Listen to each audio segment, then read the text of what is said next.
Bienvenidos a todos a esta siguiente sesión clásica de Leonardo's Club. Tenemos el honor de tener con nosotros hoy aquí a Macarena, que nos va a contar un poquito el hostel que nos aloja, Mindway, una escuela que lleva más de 15 años y que realmente tenemos el honor de que nos han dejado este espacio maravilloso, que además es totalmente distinto, diferente, redondo, estamos todos mucho más a gusto que en unas salas más así, más abiertas y más tipo aula, ¿no? Que tenéis bastantes también. Pero bueno, para no entretenerte mucho, porque sé que te tienes que ir, ¿vale? Estamos encantados de escucharte y de que todos nuestros Leonardos, bueno, pues puedan saber un poquito más de vosotros.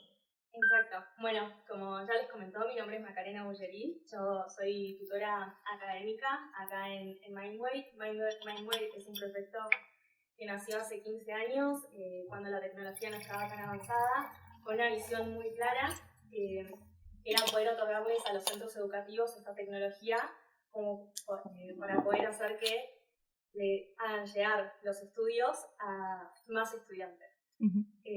Bueno, es un proyecto que busca innovación, que busca justamente esta tecnología y ampliar lo que son los canales de estudios y de profesionales. Así que bueno, nada, les quiero dar la bienvenida formalmente y que tengan una linda experiencia.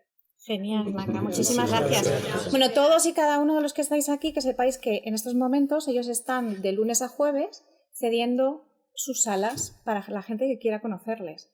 Por tanto, si en un momento tenéis un evento que organizar, un taller, y están encantados de recibirnos. Así que... Es también una escuela de innovación muy centrada en el mundo de la moda. Sí, exacto. Nuestro principal partner hoy en día es la Universidad Complutense de Madrid y el Education, de la revista EL. Así que sí. Igualmente estamos expandiendo los horizontes. Por ejemplo, ahora tenemos un máster de nutrición con Women's and Men's Health. Así que sí. ¿Ves, Luis? Además de dejar de comer y de beber, se puede ir al máster. Hay una solución. Bueno, pues muchísimas gracias, Maca. Muchas gracias a ustedes y bueno, que tengan una buena experiencia. Gracias. Muy amable. Bueno, qué honor que estamos en la cuarta sesión clásica, la última de este año, aunque nos queda una actividad que es la del library, que ya os contaremos y os daremos más detalles. Normalmente, bueno, lo primero, dar la bienvenida a aquellos que no nos conocéis mucho, a tanto Carlos González como a Silvia Díaz Montenegro. Bueno, pues daros la bienvenida, gracias por venir. Somos un grupo que lo que nos dedicamos es a generar conocimiento objetivo.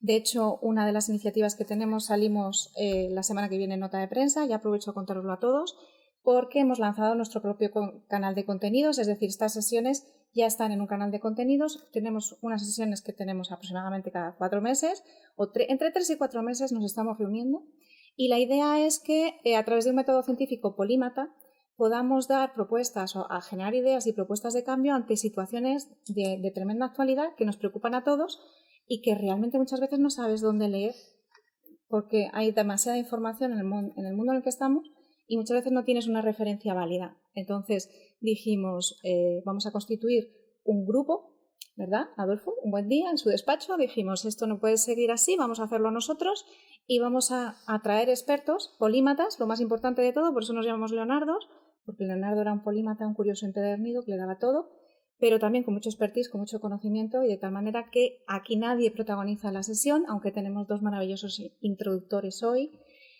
Cada temática lo que hacemos es que vamos compartiendo, vamos tirando del hilo para ir buscando esas propuestas de cambio que surgen del conocimiento colectivo, aunque cada uno tenga su visión particular desde ese expertise y desde esa experiencia que tiene.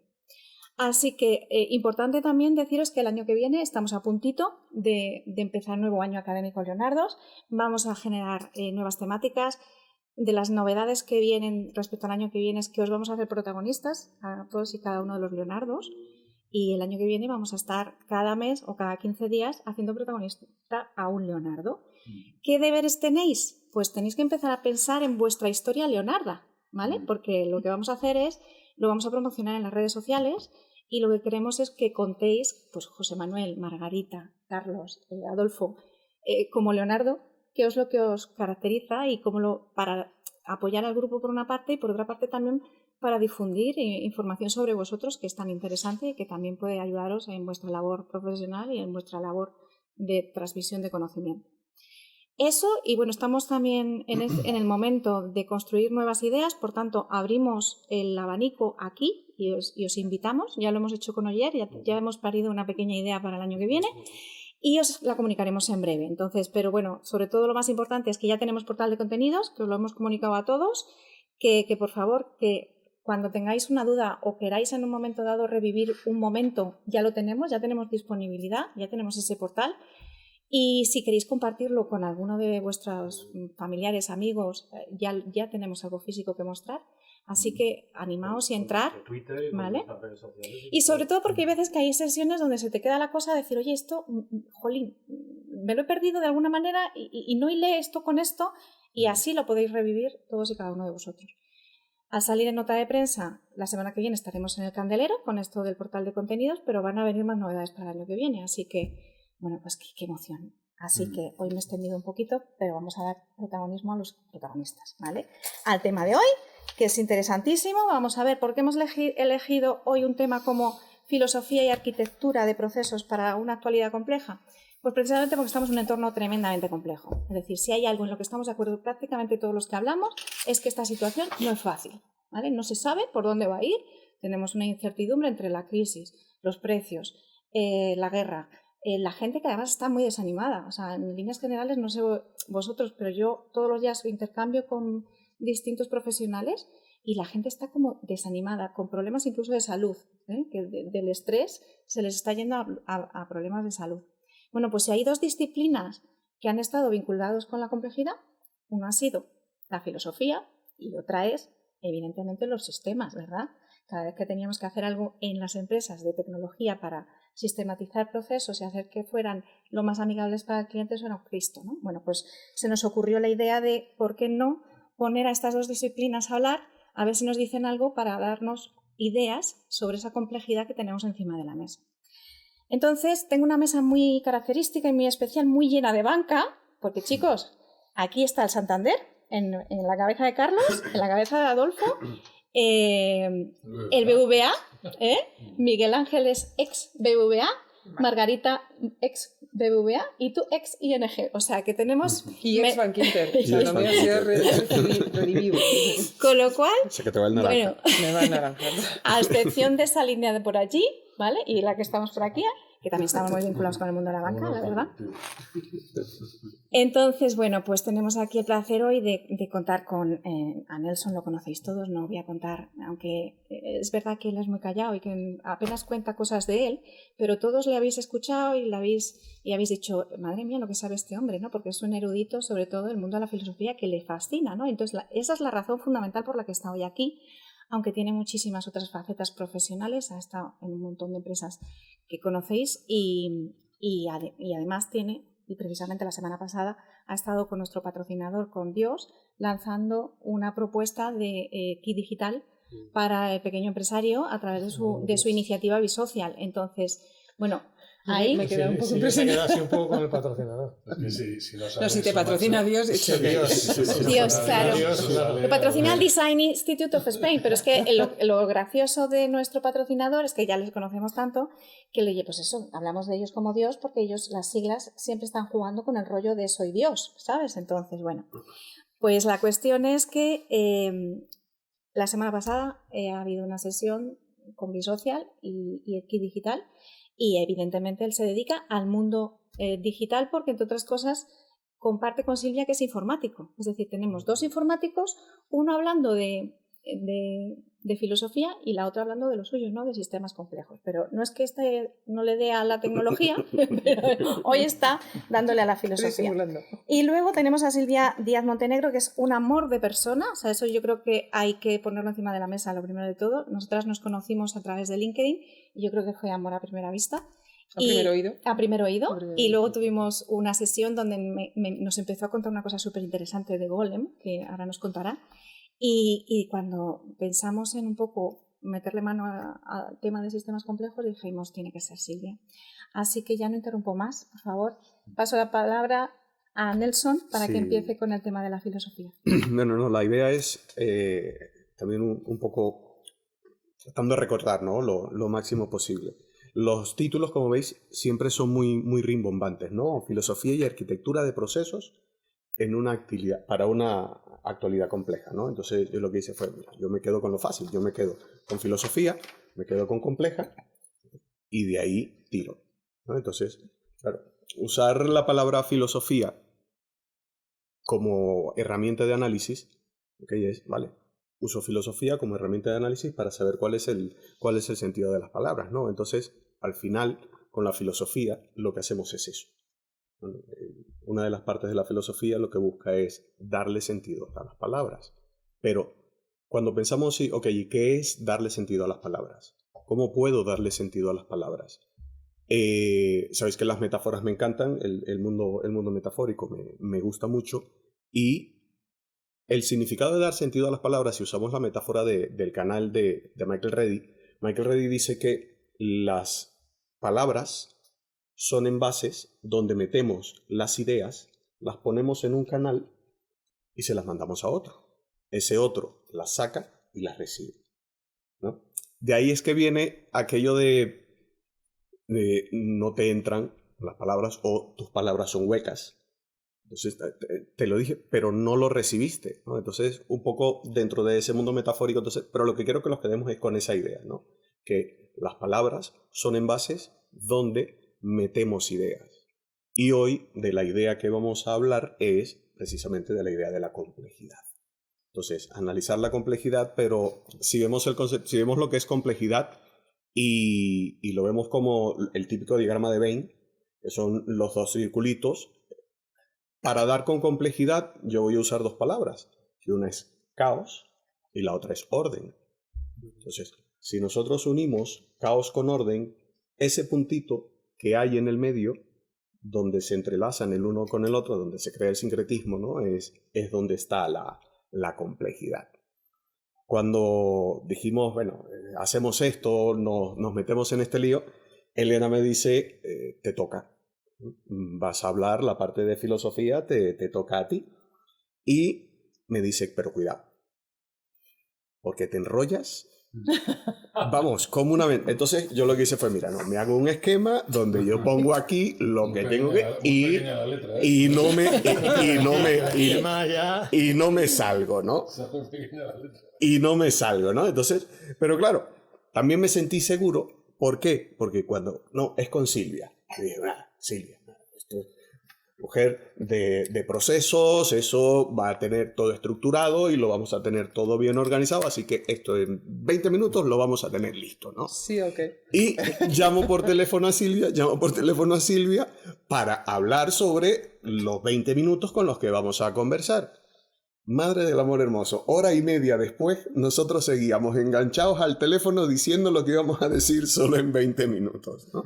Entonces, bueno, ahí surgió otro aspecto de la complejidad, ¿no? Pero, bueno, al final, eso es un poco lo que tenemos. Yo voy a tratar de ceñirme, no me voy a enrollar mucho y tampoco me voy a ir muy atrás en el tiempo. O sea, ¿qué es lo que vamos a hacer?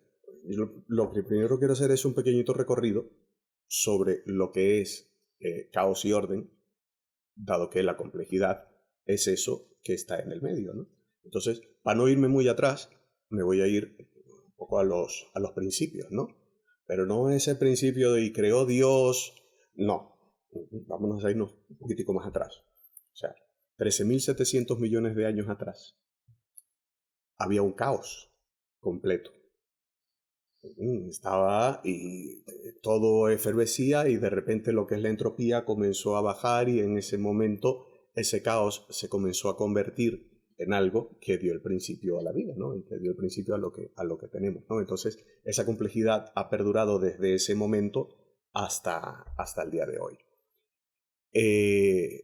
Claro, después de eso volvemos a conseguir ¿no? Esa unión entre caos y orden con los babilonios. Es decir, 3000 antes de Cristo, los babilonios, en el mito de Marduk y Tiamat. Marduk es el dios, Tiamat es la diosa. No sé por qué la mitología siempre a la mujer la pone como la mala. Era la diosa que representaba el caos y Marduk era el dios que representaba el orden y los dos peleaban. y Marduk le ganaba a Tiamat. Entonces se imponía el orden sobre el caos. Pero esta vez con una diferencia, no como en el anterior, que prosigue, sino que cada cierto tiempo Tiamat revive y se vuelve a dar esa confrontación. Entonces, lo que hay entre caos y control, pues va variando, ¿no? durante el tiempo. Si nos echamos un poquitito más adelante, ahí sí llegamos al principio que os decía antes, ¿no? Cuando Moisés en el Pentateuco cogió el libro del Génesis y dijo, y la tierra era caos y oscuridad. Segunda frase del Génesis, lo primero que ya sale es la palabra caos, ¿no? Y al día siguiente dice, y creó la luz. Y Dios creó la luz. Claro, ese caos se comenzó a organizar de una manera, ¿no? Pero después de eso alguien dijo, ¿y si la luz la cobramos? Y si la luz la cobramos, dijo uno, y es que si no te aplicas la tarifa regulada, si estás en la tarifa regulada eres tonto. Pero bueno. Seguimos. Y ahora sí nos venimos a esto, a este ahora, ¿no? Después de ese caos y que el caos se convierte en cosmos, porque al final después de esa supuesta creación teníamos el cosmos. Cosmos es orden. Es decir, una de las acepciones de la palabra cosmos es orden, ¿no? Entonces se pasó del caos al orden, ¿no? Y ya como última referencia, hablando entre caos y orden, en los años 60, ya estamos en este siglo y ya estamos hace poquito en los años 60, el inspector Clouseau, todos le conocemos por La Pantera Rosa, ¿no? Y estaba también muy de moda en ese mismo momento James Bond. Entonces, allí teníamos caos en uno y orden en otro. Y Mel Brooks se lió con unos más y dijo, vamos a unir esas dos figuras en una sola. Pero claro, eso te da una complejidad distinta. Porque si unes caos y orden en una misma figura, ¿qué haces con el caos y qué haces con el orden? Entonces se creó el Superagente 86, que es aquella serie de Maxwell Smart. Y Maxwell Smart es quien... Y control y caos son las dos oficinas, una la oficina del bien y la otra la oficina del mal, ¿no? Entonces, ¿qué sucede? En esos 4 ejemplos lo que vemos es que en los 4 ejemplos la complejidad es distinta. El concepto de complejidad en cada uno de los ejemplos es distinto. En una la complejidad continúa, en otra la complejidad va y viene. Entonces es un poco lo que buscaba con esto, ¿no? Y ahora, teniendo claro lo que es que complejidad es algo que está entre medias de control y de caos, y que dependiendo de ello se unen más o se unen menos, vamos a verlo y cómo lo aterrizamos. Entonces aquí ya me lo llevo yo a mi terreno, al terreno de la formación, ¿no? El terreno de la educación. Cuando hablamos de la educación y hablamos de complejidad, Elena escribió en Forever Young Strategy la cadena causal del miedo, ¿no? Y la complejidad lo que crea es incertidumbre. Entonces, a mayor complejidad, mayor incertidumbre. Es decir, si lo entendemos como un afecto de la cadena causal del miedo. Es decir, la cadena causal del miedo dice que lo primero que tenemos es un estímulo, ¿no? Ante un estímulo, algo, una alarma, una amenaza, percibo una amenaza, eso me genera algo. ¿Qué es lo que me genera? Incertidumbre. Enseguida salta la emoción. La emoción es el miedo. Si ese miedo perdura en el tiempo, se convierte en un sentimiento. Ese sentimiento pasa a ser la desconfianza. Y si ese sentimiento se enquista y te quedas con él, se vuelve una patología, que es la pasión, que en este caso, pues, en la cadena causal del miedo es el pánico, ¿no? Entonces, ¿por qué? Porque, claro, ahora lo realmente importante ya no es la complejidad, sino la incertidumbre. Si lo que queremos es hacer que las cosas cambien, lo que tenemos es que trabajar la emoción. La emoción es la incertidumbre. ¿Y cómo logramos vencer la incertidumbre? Pues educando en base a gestionar la incertidumbre. Y los programas educativos y las formas en las cuales educamos y cómo trabajamos la educación no va y no enseña a gestionar la incertidumbre, sino que nos convertimos y las universidades lo que hacen es preparar para el desempeño laboral, ¿vale? Pero no para buscar trabajo. Es decir, los entornos educativos, y cuando hablo de educación, hablo de esa parte racional de la educación. Entonces, sí está muy bien que la educación sea racional, ¿vale? Pero no a expensas de lo emocional. Entonces, una de las formas de, que es lo que pienso, ¿no? Es bajarlas, es educar en función a gestionar la incertidumbre. ¿Por qué? Porque es que las emociones son como la energía, no se eliminan, se transforman. Pero es que la incertidumbre es igual. La incertidumbre no se elimina. La incertidumbre se negocia. Y se negocia es con conocimiento. Entonces, a mayor conocimiento, menor incertidumbre. ¿Eh? Entonces, es un poco lo que jugamos. Y si lo que queremos, en realidad, es educar para gestionar la incertidumbre, lo que tenemos que hacer es enseñar a aprender. Cuando educamos, y cuando digo educamos un padre a un hijo, educamos un profesor a un alumno, un coach a un coachee. Siempre que hay una relación donde hay un proceso formativo, la idea sería enseñar a aprender. ¿Por qué? Porque el proceso de aprender, si lo hacemos de fuera hacia adentro, nos estamos equivocando. En realidad lo que hay que cambiar es que el proceso de aprender sea de dentro hacia afuera. Porque si todo lo que hay fuera cambia y mi proceso de aprendizaje va de dentro hacia afuera, aunque cambie lo que hay fuera, yo lo voy a poder gestionar. Porque si no, lo que estoy haciendo es tener una sola vía de forma de educación. ¿Vale? Entonces, hablamos, una de las cosas es la innovación, ¿no? Adolfo con todo el mundo de la innovación y la digitalización. La innovación dentro de la educación para disminuir la complejidad no ha existido.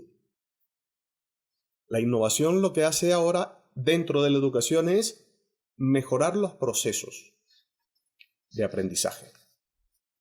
Pero en realidad estamos aprendiendo lo que tenemos que aprender. Entonces, si en realidad no estamos aprendiendo lo que tenemos que aprender, desde luego la tecnología me está ayudando muchísimo y estoy haciendo muchísimas cosas, pero no está funcionando. O no nos está preparando en realidad para lo que tenemos que estar preparados al momento de salir. ¿Y qué es lo que hace eso? Lo que hace es que cuando sales, lo que buscas es reflejarte o hacer que la realidad que hay fuera se adapte a ti. No eres tú quien se adapta a la realidad. Entonces, cuando lo hago, Silvia le decía, creo, la complejidad y el no estar preparado para la complejidad, lo que hace es reavivar el proverbio del lecho de Procusto. ¿Por qué? Porque el lecho de Procusto lo que te dice es eso, es adapto lo que hay fuera a lo que yo tengo. No lo hago al contrario. Entonces, bueno, el lecho de Procusto, si lo conocéis, es la historia de Procusto, que era un hostelero que estaba en la mitología griega, y lo que hacía era que hospedaba gente en casa y les daba una cena y después de cenar los acostaba en una cama. Y si le sobraban las piernas, le cortaba las piernas y le cortaba la cabeza. Y si se quedaba corto porque era muy pequeñito, los cogía y los estiraba hasta que fuese del tamaño de la cama, ¿no? Entonces, Teseo un día llega, Teseo el que mata al Minotauro, un día llega y cena, y después es Teseo quien acuesta a Procusto en la cama y lo decapita porque le quedaba la cabeza fuera.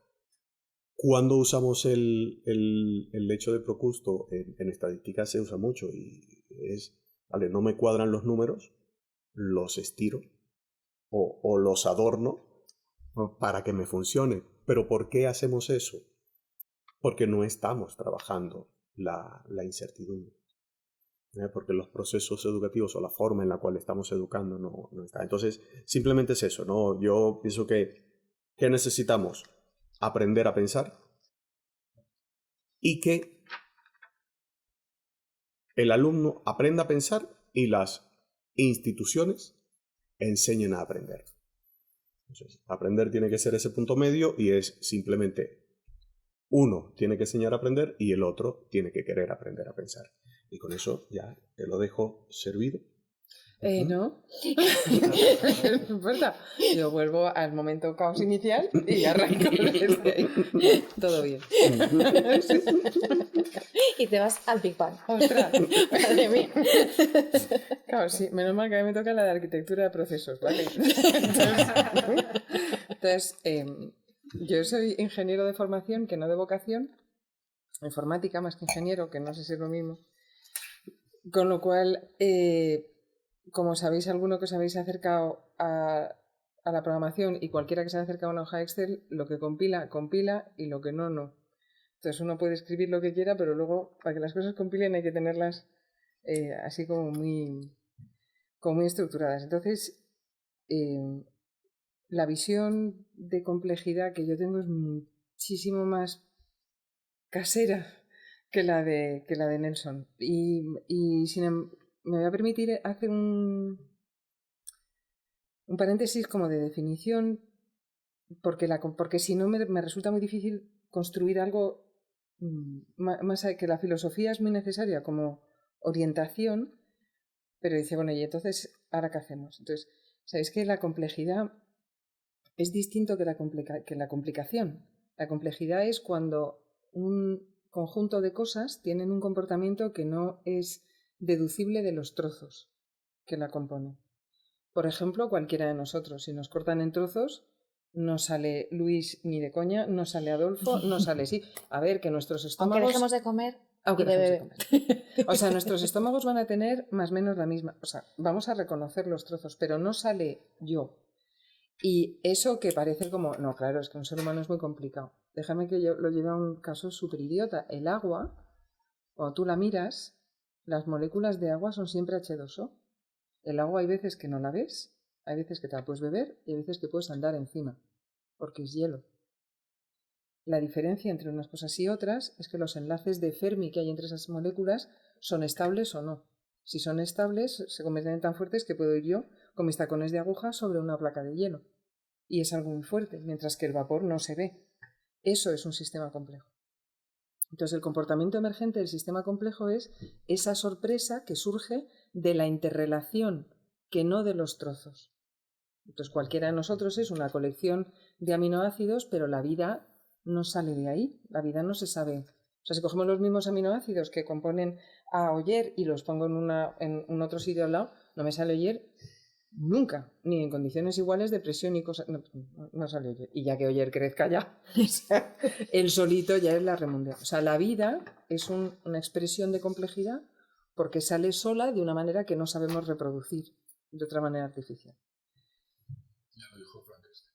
Exactamente. O sea, Frankenstein es un caso. Y de hecho es una idea sobre la que yo he escrito porque es una metáfora que me gusta mucho, que me pasa como a Nelson, que me gustan mucho las metáforas, y es el golem. El golem es una figura de la mitología hebrea que es un ser que se crea sin el soplo de Dios. Lo crean unos... No Dios. Dios. El de verdad. El de la mayúscula. Entonces, la cosa es que como no tiene alma, tampoco tiene criterio ni nada semejante. Entonces, un golem es ese ser que normalmente se pinta con una cosa pétrea, con una cabeza muy chiquitita y sin expresión. No tiene expresión, no tiene maldad. Luego han pintado golems malignos, pero esa no era la original. Entonces a un golem tú le puedes mandar que se vaya a vaciar el río, a coger agua del río, y el golem va y coge agua del río y seca el río, inunda el valle y sigue cogiendo agua del río porque, ¿qué es lo que me has dicho? Que es exactamente, como bien sabe Adolfo y cualquiera que se haya acercado a un sistema, lo que hacen los sistemas informáticos. Tú le dices a un sistema informático, haz esto, y va y lo hace. Vamos, la única diferencia del sistema informático con el golem es que va cañado. Entonces, no existe en ninguna parte, y muchísimo menos en lo que se llama inteligencia artificial, nada parecido a una creación de criterio, ni nada semejante. Sin embargo, con todo el dineral que todo el mundo se deja, todos pensamos, todos los adultos que conocéis, incluidos vosotros mismos, habéis tenido una mala experiencia con alguna de estas 4 cosas. Con la administración pública, con telcos, con seguros, con banca y con las eléctricas o utilities. Y ya con hospitales, olvídate. Todos hemos tenido una. Y sin embargo, dentro de eso, como en ninguno de esos sectores, como que se arraciman los degenerados del ser humano, casi seguro que son profesionales que lo intentan hacer bien. Y sin embargo no les sale. Y entonces eso debe tener una explicación, porque la gente no es ni mala ni tonta aposta. Y de esto hemos hablado tú y yo hace un chorro de años y me decía Adolfo, claro, hay que crear el instituto, ¿te acuerdas de esto? De psicología digital, que es porque lo que nos pasa a los humanos cuando nos enfrentamos con algo complejo es que lo encapsulamos con vocabulario emocional. O sea, mi coche, que es un Fiat 500 que está aparcado abajo, es monísimo y es súper simpático. Y si alguien me pregunta qué hay dentro de mi coche, digo, no sé, creo que es nuclear. O sea, no, me importa un pimiento lo que hay dentro de mi coche, igual que me importa un pimiento que haya dentro de Adolfo. En realidad, nos da un poco de ¿no? Porque estamos en el nivel superior de complejidad, ¿vale? Y ahí hablamos de una cosa que dice Fuster, no os lo perdáis, en su fundación de Sicómoro, dice, claro, es que ahora nos tenemos que ocupar de una manera automática de tiempo y relaciones, no de transacciones, no de tengo mi saldo y lo veo, sino de qué ocurre en el tiempo con esta relación que yo tengo o qué ocurre en esta relación que mantenemos. Y antes había un ser humano y ahora ya no. Y ahora pues tenemos todos esa sensación de automatización hostil. Entonces lo malo de esto es que si nosotros que los fabricamos, cuando digo nosotros estoy refiriéndome por lo menos a Adolfo y a mí, que los fabricamos, no somos capaces de sujetar ese efecto o explicarlo, no os quiero ni contar cualquier persona, pues como por ejemplo alguno de mis hijos que tiene 20 años y se enfrenta a la realidad y dice, no, es que Telefónica, es que es imbécil. Cuando digo Telefónica me vale Orange, ¿eh? O sea que esta telco es imbécil.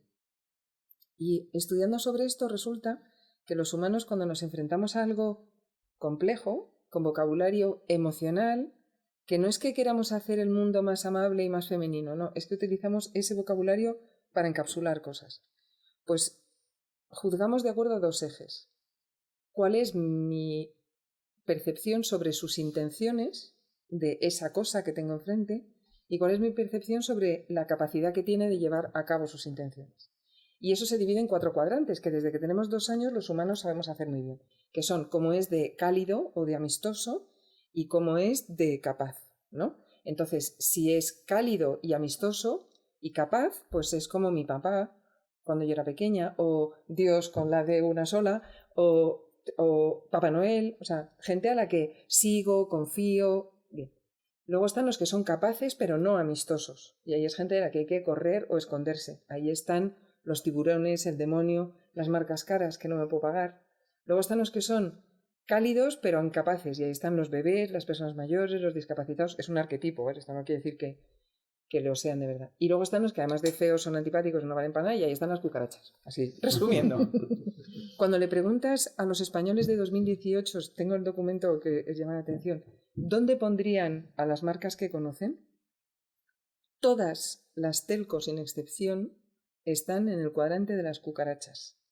Algunos se va a los tiburones. Todos los bancos, salvo ING, que está rozando el poste, están en el nivel de las cucarachas o los tiburones. Todas las eléctricas y utilities están en el mismo nivel. Y todas las de seguros, salvo Mafre, Sanitas y Mutua. La de Mafre yo creo que es porque tienen una red de agentes que vale su peso en azafrán, y Mutua está rozando el poste porque tiene una oferta de de seguros me parece a mí muy sencilla y muy focalizada. Pero que eso es muy sorprendente. Y todos los que están dentro de esas casas ni son conscientes de ese efecto, ni lo saben pelear. O sea, no saben evitarlo, ¿vale? Con lo cual, pensando sobre eso, me ha parecido que había que hablar sobre eso. Y entonces me fui a informática y les dije, vamos a hacer una cosa, vamos a hablar de cuál es la huella social de los sistemas. Os propongo que le digáis eso a un informático a ver qué cara os pone. Me pusieron esa cara que os imagináis. De, Sí, ¿Perdón? Claro, ¿por qué me cae mal Telefónica? Porque es que me cae mal. Es que yo cuando me voy de Vodafone me divorcio de Vodafone. Y nunca más voy a volver a Vodafone. No matter what, ¿no? Y ese efecto es el que yo creo que deberíamos gestionar, porque en nuestra sociedad hay muchísima hostilidad de gente que se siente atacada por sistemas que son complejos y y sus dueños no lo conocen. Afortunadamente esto nos ha pasado antes. Pasa en los barcos, pasa en los coches, pasa en los médicos. Nos ha pasado antes y lo hemos sido capaces de ver y de resolver. Pero creo que necesitamos un relato porque no es un problema tecnológico, es un problema de relato, es un problema de antropología. Por eso me parece que la filosofía es tan importante. Y para que veáis la importancia del relato, dejadme que os dé un ejemplo y ya me callo, que es el de un ginecólogo austríaco que se llamaba Zimmerweis, me parece, puede ser, ¿os suena? Es un señor que observó que las mujeres que tenían hijos en un hospital se morían, pero como un orden de magnitud más que las que lo tenían en casa, que tampoco íbamos bien, ya os lo digo. Y entonces empezó a pensar que por qué, y se dio cuenta que tenía algo que ver con infecciones y tal. Entonces él dijo, bueno, vamos a lavarnos las manos. Solo. Su recomendación no era ni cara, ni difícil, era vamos a lavarnos las manos. Sus cifras cayeron a la 10ª parte de muertes. Mejoraron.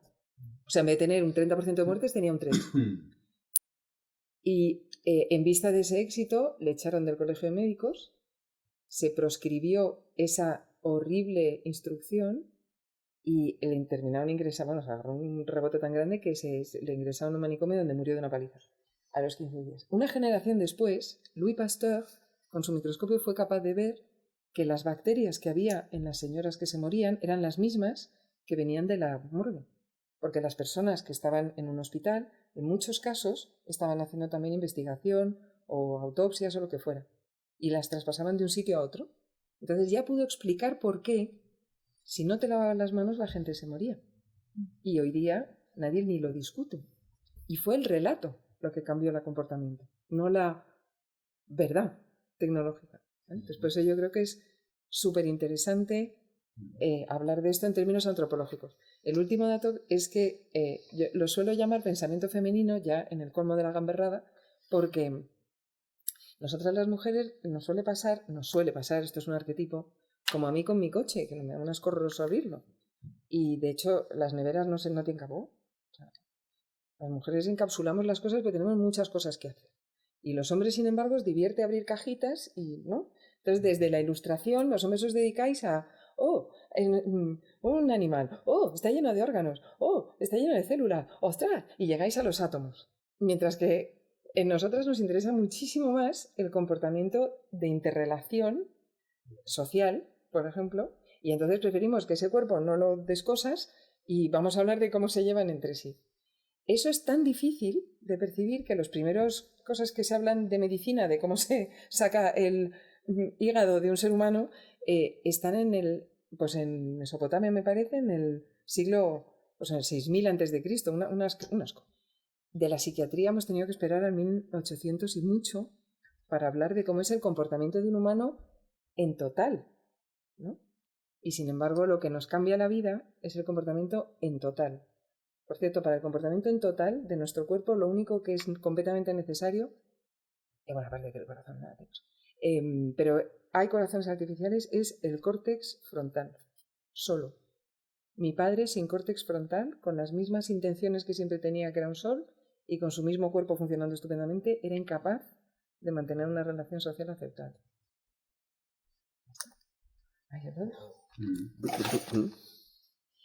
Bueno, interesantísimo, ¿no? Pues voy a pasarle el testigo directamente a José Manuel. A ver, se ha tocado por encima dos cosas muy interesantes. Una es que necesitamos la educación, necesitamos la formación para tener y manejarnos en incertidumbre, es decir, al final es como una nueva materia, y necesitamos el relato. Y tú te dedicas precisamente al mundo de la formación a través de experiencias y a través de otra manera de hacer llegar eso a las empresas. Entonces me interesa muchísimo tu punto de vista de cómo esto que acaba de salir aquí encima de la mesa, que ya son 2 propuestas de cambio, se puede materializar o cómo se vive desde el punto de vista de los formadores a día de hoy. Pues unos incomprendidos. A ver, yo como informático que soy también... Es que todo se paga, es un karma. Bueno, los que ya me conocéis, yo dejé el mundo de la informática porque me dedicaba a intentar soluciones de recursos humanos y no entendía los directores de recursos humanos lo que me pedían cuando quería que modelizara algunas estructuras, ¿no? Y querían que esos comportamientos que querían medir y esas formas de relacionarse en la organización había que parametrizarlos de alguna manera, y los sistemas que había, los ERPs que había en esa época, pues daban para lo que daban, ¿no? Un recopilatorio de información y poco más. Y entonces me hice un máster en dirección de recursos humanos, me gustó tanto los comportamientos humanos que olvidé la ingeniería, la tecnología y me dediqué a entender cómo funcionaban las personas. Me pareció mucho más divertido. Y es ahí lo que me llevó a cómo ayudar a enseñar determinadas cosas, porque como decíais antes desde el punto de vista educativo, cuando hablabas, Elena, de que la universidad, no recuerdo si lo has dicho tú, lo he dicho Nelson, que la universidad preparaba a la gente para trabajar, ¿no? O que era como la cantera, ¿no? Donde luego se iba a trabajar. Recuerdo una ocasión que estuve en la Universidad Politécnica, en la que había un grupo de 3 empresas, un grupo de 3 profesores de diferentes asignaturas, y hablaban un poco de por qué tenía que la universidad preparar para la empresa, qué era lo que realmente demandaba la empresa. Hicieron un listado de competencias que buscaban o que fomentaban en una y en otra, y lo que buscaba la empresa pues eso, no tenía ni punto de comparación con lo que ofrecía la universidad, ¿no? Entonces, pues la universidad ofrecía conocimiento, ofrecía tecnología, ofrecía el aprendizaje, esa innovación, la experimentación, y la empresa que demandaba trabajo en equipo, colaboración, otras formas de hacer, pero sobre todo que aprendieran a estar bajo las instrucciones de lo que la organización quería, ¿no? Y eso no te lo enseñan en la universidad, de ninguna manera. Entonces, una de las personas que estaba en el público, un chaval que estaba estudiando ingeniería, dijo que él en segunda carrera había dejado la carrera porque no le estaban dando nada de lo que le pedían en las empresas. Y de hecho él montó una academia para formar a sus compañeros en aquello que sí que les iba a servir para poder trabajar en empresas. De hecho, él montó una academia, montó 5. Y muchos de sus compañeros dejaron la universidad, se fueron con él a aprender, porque todo eso que realmente necesitaban para trabajar, si la universidad, su foco era ser la cantera de la empresa, no lo estaba haciendo bien, y él sí que les estaba dando ese conocimiento que necesitaban para llegar a alguna empresa. Entonces, ahí como entre ese caos y orden que decías, pues este hombre encontró esa complejidad que ayudaba a conectar una cosa con la otra.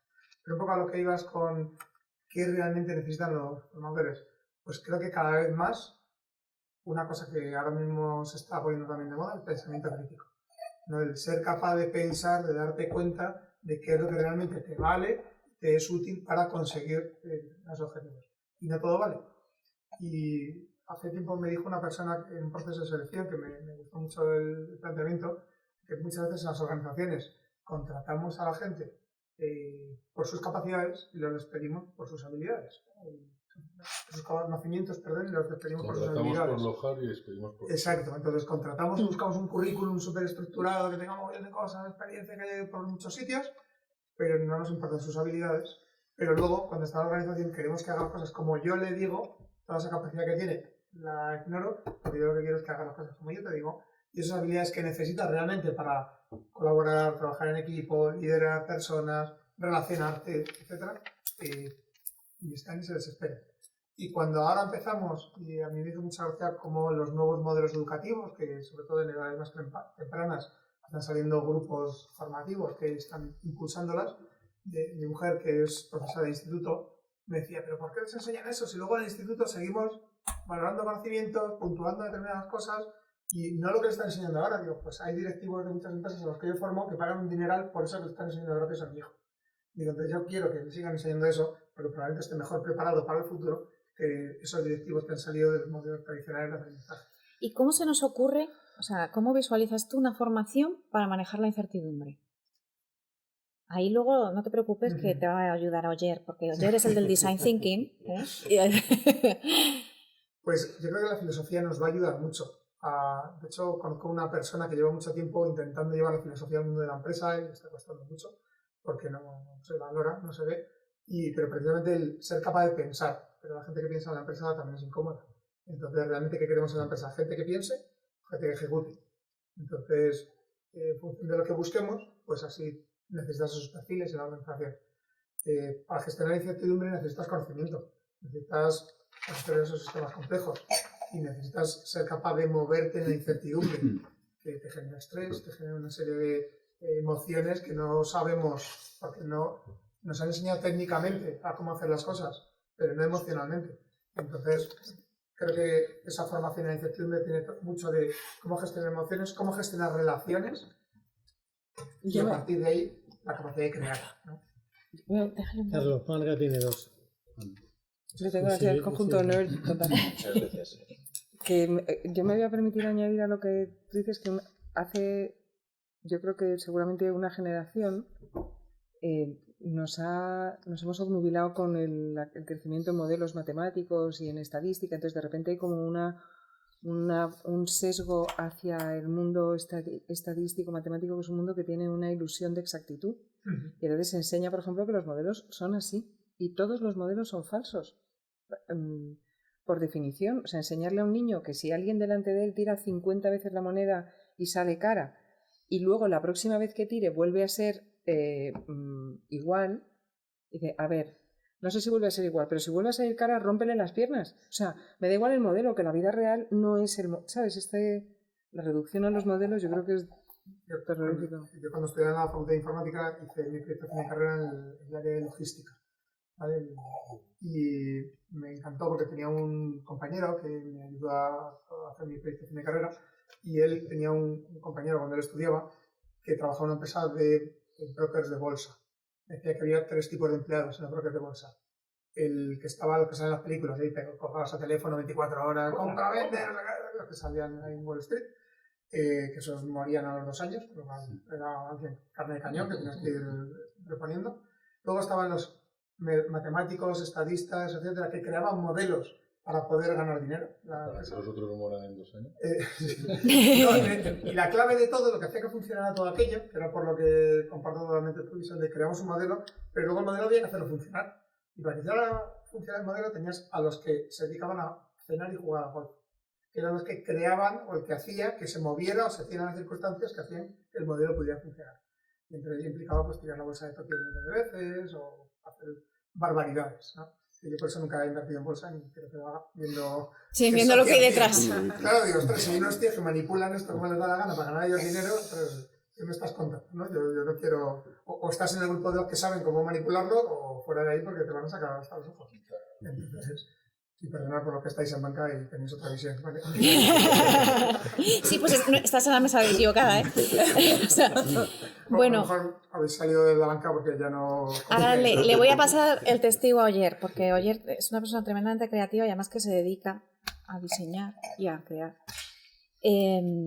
¿Cómo damos a luz una materia, un programa para gestionar la incertidumbre? Es decir, ¿qué tendría que tener? Pues me alegro mucho que me hagas esa pregunta. Le contaba antes a Silvia que yo me llamo Oyer, es como ayer, pero con O. Y cuando tenía como 10 años le pregunté a mi padre, nosotros somos de Madrid, soy un hombre vasco, le pregunté, ¿este Madrid dónde sale? Y me dice, el vasco antiguo es el campesino propietario de una vaca. Interesante, se me ocurrió contarlo en el colegio, suicidio social. A partir de ahí ya... Porque tu padre no se llama Oyer. No, mi padre es Alberto Corazón, es de Madrid, o sea, tengo familia de Madrid, una cosa insólita. Pero el caso es ese, que me di cuenta que a través de generar empatía, porque con el tiempo me he dado cuenta que cuando cuento esta historia, todos nos sentimos identificados con el niño que está en el cole y se ríe. Nombre, por tu apellido, por lo que sea. Entonces, desde luego una de las claves es esa empatía. Y esa empatía tiene mucho que ver con lo sistémico. La empatía solo la comprendes como, podéis llamarlo karma, podéis llamarlo como lo queráis, pero como un sistema donde lo que tú haces acaba revirtiendo en bien. Acaba llevando a todos esos niveles. Es muy curioso porque cuando venía también preparándome, para mí son esas tres claves. Una es la empatía, otra son las metáforas. Fíjate que dentro de las metáforas, y esto lo tenía antes de que hablases incluso de Moisés, me estaba acordando de este cuadro de mi padre, que es también era artista plástico, que él llama como una tormenta de cabezas encendidas, que tiene que ver con el momento de la zarza ardiendo, que tiene que ver con la conexión neuronal, tiene que ver con cómo a través de las metáforas comprendemos cosas que son muy difíciles de comprender.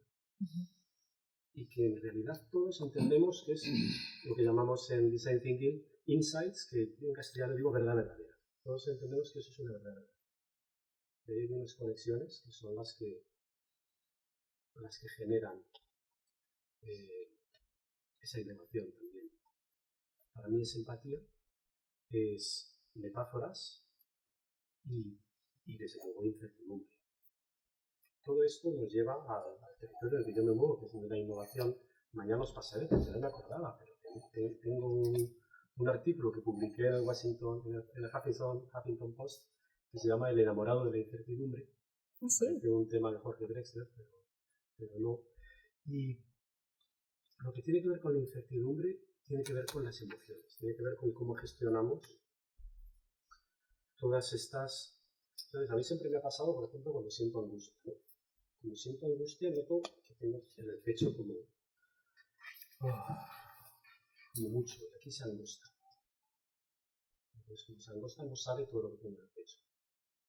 Lo que hacemos desde el Design Thinking y desde la innovación es small victories, es hacer con pequeños trocitos que salen. Toda esta capacidad que tenemos desde el Design Thinking de comprender las emociones, y entonces a donde va el nuevo modelo educativo, es lo que también estamos intentando que se trabaje desde las empresas.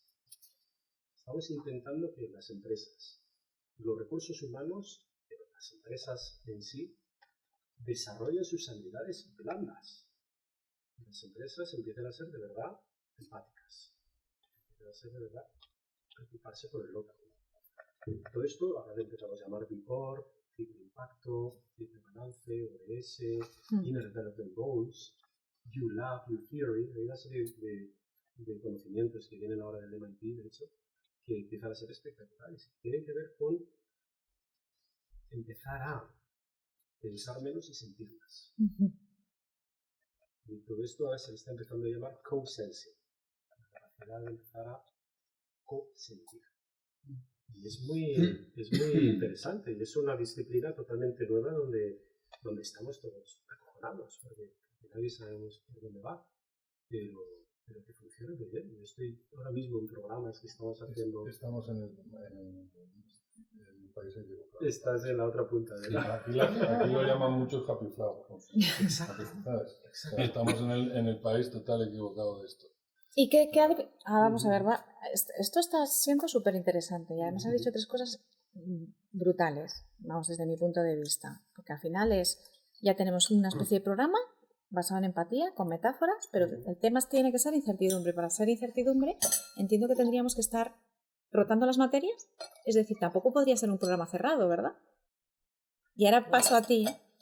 Ahora te paso. Solo para acabar, porque esto también siempre me pareció precioso. Mi padre, que era un grandísimo diseñador, nunca quiso dar clase, porque la primera contacto que tuvo con el mundo académico le dijo al rector de segundo: para formar un diseñador, el diseñador tiene que estar el lunes en económicas, el martes en antropología, el miércoles en recursos humanos, el jueves tiene que ir de facultad en facultad. Eso era imposible. Y entonces creo que va por ahí lo que vas apuntando, la multidisciplinaridad y los problemas que cada vez se resuelven más desde la amplitud de la mirada en lugar desde la profundidad del conocimiento. Y es decir, ¿qué tipo de personas son? Es decir, ¿qué tipo de perfiles, si nos vamos a la parte de los recursos humanos, qué tipo de perfiles son los que habéis detectado por vuestra experiencia que se manejan mejor en la incertidumbre? ¿Podríamos definirlo? Primero, disculpa por lo que he dicho, pero No. firmemente, ¿sabes? Es verdad, O sea, yo creo en muchas de las cosas que has dicho, por no decir en todas, pero la realidad que yo he vivido y que percibo es en el momento, o sea, la gente primero recluta por lo hard y selecciona por lo hard. Siguen haciéndolo igual. Vamos, o sea, es que este no tiene conocimiento de no sé qué, es que este no tiene tal no sé cuánto, pero todo hard. Pero tiene muchas otras cosas. Ponte lo que tiene, no lo que no tiene, porque siempre va a faltar algo. Y luego decirte que las personas, pues bueno, que realmente no tienen autoconocimiento, normalmente, no se trabaja eso, no se trabaja el conocimiento mutuo, o sea, no nos preocupamos por conocer a las personas que tenemos al lado. Y hay dos tipos de profesionales, los que están en empresas muy grandes, de estas que has comentado que están en la cucaracha, ¿vale? Que se creen que están libres de incertidumbre. Y no se dan cuenta que en un momento se cargan a 500, a 1000, a 200 o a 7.000. Y no se dan cuenta que cuando salgan con 50 años muchos o 55, van a tener 15 años de trabajo. Y no se dan cuenta porque están en la parte de no han trabajado su autoconocimiento absolutamente nada, porque se sienten bien, están plenos, esas personas, y he conocido muchísimas. Luego se dan el gran batacazo muchas de ellas, que también las he conocido, porque yo, que llevaba 15 años, 20 años, y entonces fíjate lo que ha pasado. Conocimiento mutuo es fundamental, porque es que ni se preocupan en conocer a otra persona. Ya no os digo el cliente, que es lo que estábamos hablando. O sea, para mí, las empresas que tú has comentado son grandes empresas, oligopolios, que realmente están quitando hasta la atención del cliente. No, tiene usted la web, si quiere tal, tiene usted la web, sí, la web. Ponga el código tal, o si no, el robot, típico, 70 horas para ver si alguien te contesta, ¿no? Pero yo creo que esto es un tema que el conocimiento te ayuda a solventar parte de la incertidumbre, pero la seguridad que tienes que tener te la da mucho el conocerte a ti mismo, conocer tus límites, conocer qué puedes hacer, qué no puedes hacer, conocer a las personas que tienes que tener cerca y las que tienes que tener lejos, y luego ya seguimos con otros temas que incluyen toda la inteligencia emocional, esta que Levan dijo, que son fundamentales, como la empatía. La empatía no es solamente la empatía de me pongo en tus zapatos, no, realmente voy a ver qué sientes tú, cómo eres tú, etc., ¿no? Todo eso del conocimiento, cada vez vamos marcha atrás, porque la educación lo que te hace es, en este país, es realmente no respetar eso. O sea, tienes unos profesionales en la universidad que ahora mismo, si tú quieres dar clase, realmente no puedes estar trabajando. Salvo, digo, si eres profesor titular, eres profesor titular. Si eres catedrático, no puedes estar trabajando. Mi abuelo era catedrático de la Escuela de Ingenieros de Caminos y tenía su empresa y trabajaba y tal cual. Entre Canales, ambiente medio suyo, catedrático de la Escuela de Ingenieros de Caminos y también trabajaba. El del Pino, el tal, el cual, no sé qué. No se puede. Imagínate lo que están enseñando los profesores y tal. Y el conocimiento ayuda a la certidumbre. ¿Qué pasa? Que hay que saber vivir. Si eres una persona segura de ti mismo, pues realmente esa incertidumbre va a bajar a límites. Siempre vamos a tener incertidumbre, pero siempre a límites controlables que van a... todos desarrollamos ansiedad en momentos determinados, lo has comentado, y esa ansiedad va a estar controlada y la podemos controlar. Pero si realmente no nos trabajamos y no trabajamos con otras personas para ver realmente cómo son, qué hacen, qué me gusta, qué no me gusta, etc., pues al final no desarrollamos técnicas de autocontrol, que eso es fundamental, el autocontrol a la hora de gestionar la incertidumbre. Entonces, ¿qué es lo que pasa? Que claro, que cualquier cosa nos va a asustar. Y a la hora de asustar, que también lo habéis estado comentando, puedes llegar al miedo, pero puedes llegar a la frustración, ¿no? También. Puedes llegar al resentimiento, que ocurre mucho, y puedes llegar también a algo tan malísimo que es la resignación. Fijaros qué palabras más, yo creo, más complicadas, ¿no? Ahí, todos los perfiles yo creo que son que todos tenemos que trabajarnos. Y mucha gente no se trabaja. Y los que están en las grandes empresas, que habéis conocido, que yo conozco y he conocido tal, están en a ver qué le digo a mi jefe, a ver si mi jefe me ha hecho esto, otro. Es igual lo que tienen debajo. La mayoría. O sea, generalizar es malo, pero la mayoría. Me da igual. Eso sí, el bonus, el coche, mi coche. Entonces, ¿qué pasa? Que cuando esas personas se creen, les quitan la tarjeta de visita, oye, que ya no estás aquí, ya no tienes la tarjeta de esa bonita de visita, pues o tienes esa autoconfianza, has trabajado bien lo que tú quieres, cómo lo quieres, cuándo lo quieres, etcétera, o si no, te llega el miedo, la frustración, la incertidumbre, que no te había llegado, porque tú eras Superman y estabas en una empresa, y entonces, claro, aquí no me va a pasar nada nunca, ¿no? Pero eso implica que salgan de su zona de confort, y a veces eso no nos gusta. No me gusta. Claro. Pero eso ocurre. ¿Y cómo sacamos a la gente de su zona de confort? Adolfo. Pues mira, yo estaba pensando donde han dicho, y retomo lo que ha dicho antes Silvia, que yo creo que para sacarlo de la zona de confort me lo voy a llevar a la parte de la transformación, dejarlo llevar un poco a la transformación, ¿no? Yo creo que es imprescindible y no se hace el tema del relato. No, o sea, yo creo que para mí eso es fundamental. O sea, cuando estamos hablando tanto de transformación, que si es cultural, que si no es tecnológica, que es verdad, todo esto, pero yo creo que lo que falta es relato, ¿no? De saber exactamente contar y contar bien, contar no de lo que tú quieres contar, sino lo que tienen que entender. Yo creo que es otro, el tema del relato es el relato no de lo que quiero contar, que eso lo hacemos muy bien, sino un relato para que se entienda todos los que lo tienen que entender y todos los que queremos que salgan de la zona de confort y que hagan cosas nuevas, que entiendan el porqué de las cosas, ¿no?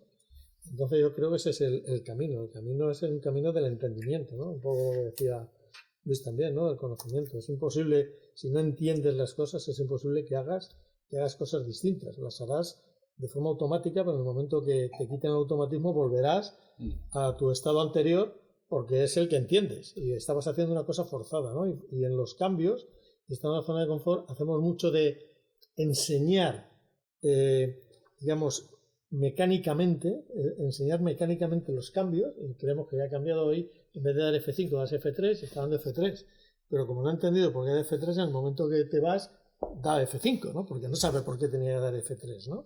Entonces yo creo que hay ese de salir de la zona de confort es un tema de relato y de que seamos capaces de que se entienda por qué no es bueno estar en la zona de confort o por qué es mejor estar en otra zona, que no es la tuya de confort. O sea que la zona de confort no es realmente la de confort, es confort para ti, pero hay otra cosa que te resultará mucho más confortable cuando estés en ella, ¿no? Y la adoptes, ¿no? Yo creo que el relato, entendimiento, creo que ahí es donde está la clave. Carlos, es que te tengo aquí, claro, recursos humanos. Somos muchos de recursos humanos, ¿eh? Sí, bueno, no, pero es informático, es informático. Pero ya los que me quedan por ese... Están los oscuros. Yo soy economista, no sé qué es mejor. Lo estaba arreglando, Carlos. Por eso lo digo. Por ese área no me queda nada más que Miguel, de recursos humanos, porque ya es calidad.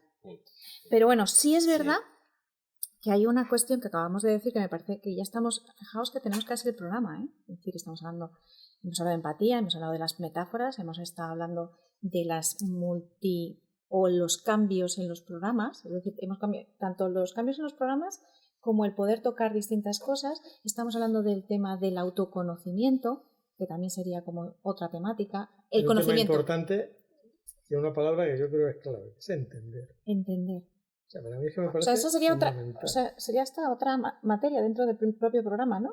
El entendimiento. Ahí lo conecto con la mediocridad que tenemos aquí. Sí.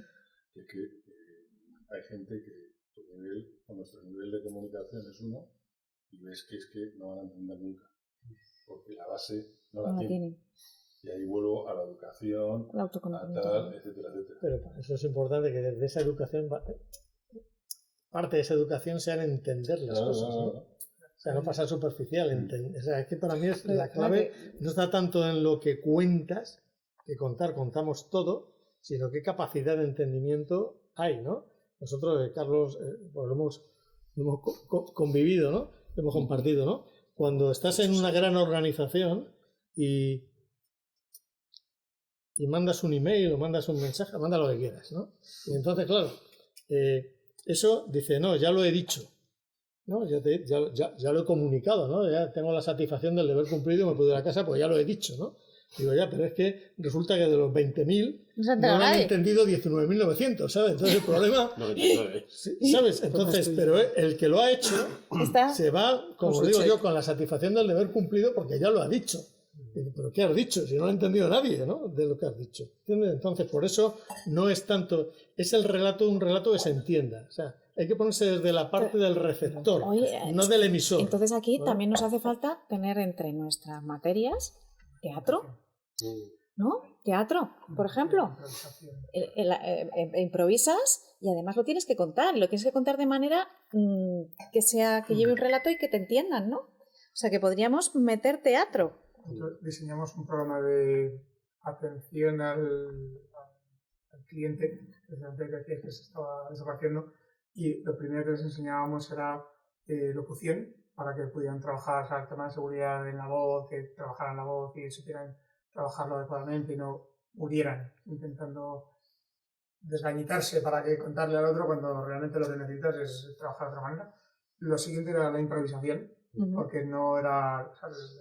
La persona con la que hablas quiere hablar de su libro, no del tuyo. Entonces, pero tú como atención al cliente le quieres llevar a tu canal. Entonces, ¿cómo te llevo? ¿No? Y tienes la parte de improvisación. Y había otra parte que estaba muy relacionada con el cómo transmito las emociones para generar seguridad al otro de que lo que le estás transmitiendo. Da igual con cualquiera de mis compañeros que hables, que siempre te van a dar la misma respuesta. Porque el mensaje que tenemos desde la organización es único. Y entonces eso nos genera que llames 4 veces y cada vez te dé una respuesta diferente, te quedes con la que más te guste. Y con eso intentes reclamar y conseguir llevarte tu tratado. ¿Y qué tipo de programas, desde tu experiencia de recursos humanos, si te vienen con un discurso como el que tenemos hoy aquí, cuando estabas del otro lado, eras o sea, ¿qué receptividad tenía dentro de la experiencia que tú tenías un programa como este? Bueno, la experiencia desde el otro lado se ve de todo, ¿eh? Se ve de todo y muchas veces haces cosas de las cuales seguro que no te alegras cuando pasan los años, ¿no? Y de esas yo he hecho muchas y he cometido muchos errores. Te voy a decir, pero me gustaría... Sí, por favor. Manuel, yo creo que se han dicho cosas muy interesantes y hay alguna que está relacionada con tu pregunta. Tú decías que contratábamos por conocimientos y despedíamos por habilidades. Yo estoy completamente de acuerdo.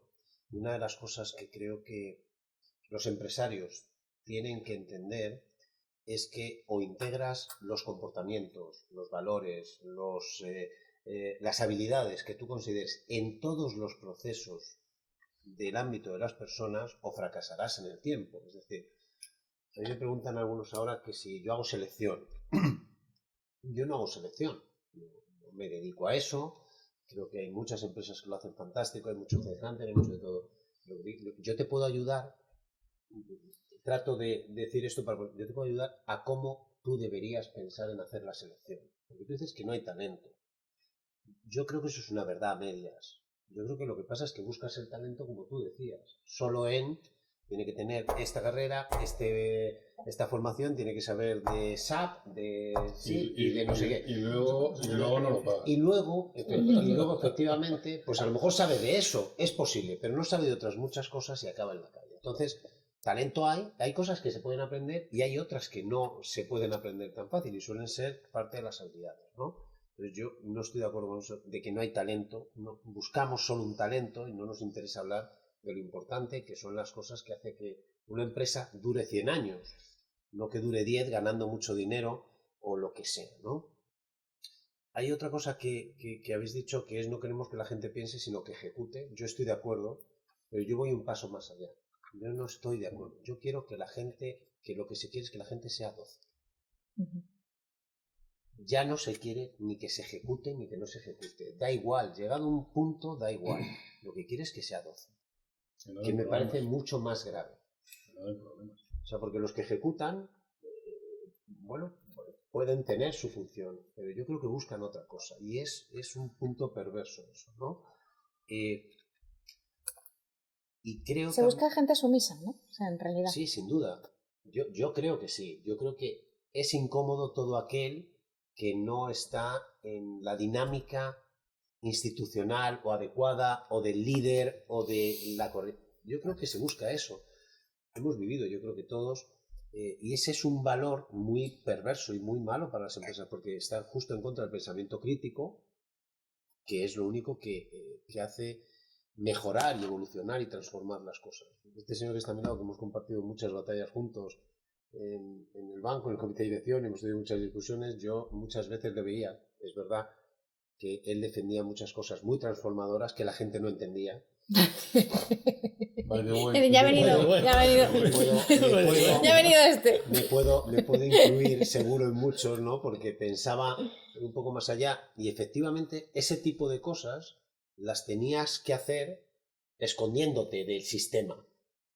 Eso es la realidad y yo creo que tienen que cambiar las personas, pero también otras cosas. Quienes mandan, quienes toman las decisiones. Yo creo que ahí es donde tenéis que dar la formación. O sea, los de abajo, al final, hacen lo que entienden que tienen que hacer y se van amoldando, en mi opinión, ¿no? Y luego creo que la incertidumbre de la que estabais hablando, yo creo que la incertidumbre que se crea, es consciente.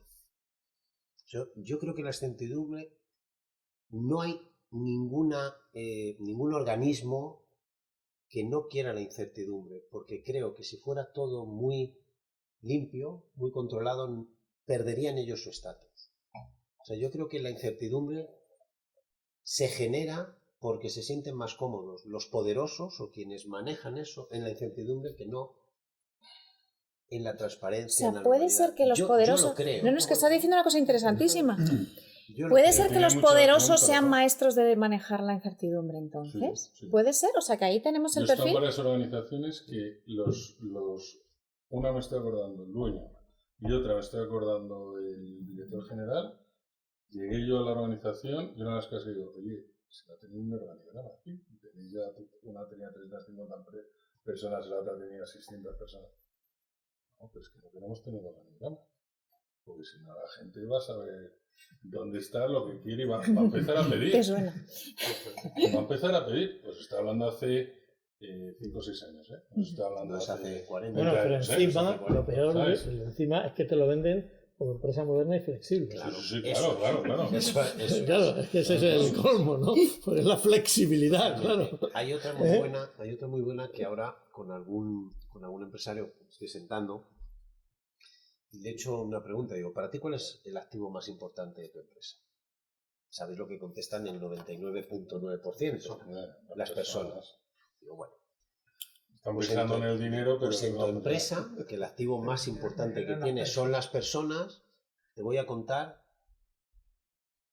dónde está el director de recursos humanos en el organigrama en tu empresa.